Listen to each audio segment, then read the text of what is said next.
Sairam. Welcome to my channel Shri Sai దివ్య చరణాలు. బాబా గారి అనుగ్రహంతో ఈరోజు మనం మరొక సాయి భక్తుడి కోసం తెలుసుకుందామా. బాబా గారి దగ్గరికి, సాయి గురుకులానికి, ద్వారకామాయికి అనేక వ్యక్తిత్వాలు ఉన్న భక్తులు వచ్చేవారు. అనేక మనస్తత్వాలతో ఉండేవారు వచ్చేవారు. చాలామంది భక్తులు లౌకికమైన విషయాలను వదిలేసి బాబా నీడలో ఉండాలి అని వచ్చేవారు. కొంతమంది అయితే వివిధ రకాలైన కోరికలతో వచ్చేవారు. భక్తులు ఏ విధంగా వచ్చినా సరే అక్కడ బాబా కురిపించే అమృతతుల్యమైన ప్రేమ, బాబా అపారమైన కృపను ఆస్వాదించిన తర్వాత అందరిలోనూ చాలా మార్పు వచ్చేది.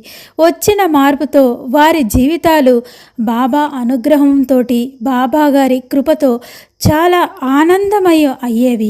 ఎందుకంటే బాబా కొంతమంది భక్తులపైన చూపించే కృపను చూస్తే చాలా ఆశ్చర్యం వేస్తుంది. మనందరికీ తెలుసు బాబా రెహతాలో ఉన్న కుషాల్ చంద్ ఇంటికి వెళ్ళేవారని. షిరిడీ వదిలి బాబా రెహతా, నీమ్గౌన్ తప్ప మరి ఎక్కడికి వెళ్ళేవారు కాదు. అయితే రెహతాకు ఎందుకు బాబా వెళ్ళేవారు? అనేక జన్మలుగా చంద్రబాన్ సేట్తో ఉన్న అనుబంధం. సరే, అనుబంధం ఉంటే అందరినీ షిరిడీకి పిలిపించుకుంటారు కదా బాబా. కానీ తాను మాత్రం రెహతాకు ఎందుకు వెళ్ళేవారు? చంద్రబాన్ సేట్ రెహతాలో చాలా పెద్ద శ్రీమంతుడు.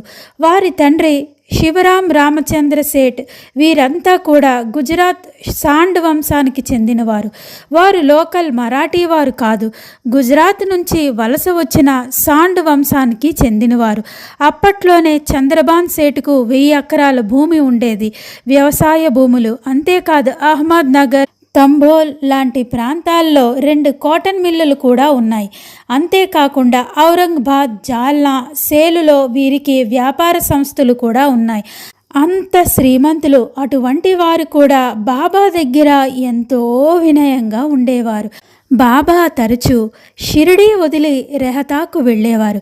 అలా బాబా వెళ్ళేటప్పుడు చంద్రబాన్ సేట్ వ్యవసాయ భూములు దాదాపు రెహతా నుండి షిరిడీ పొలిమేరల వరకు ఉండేవి.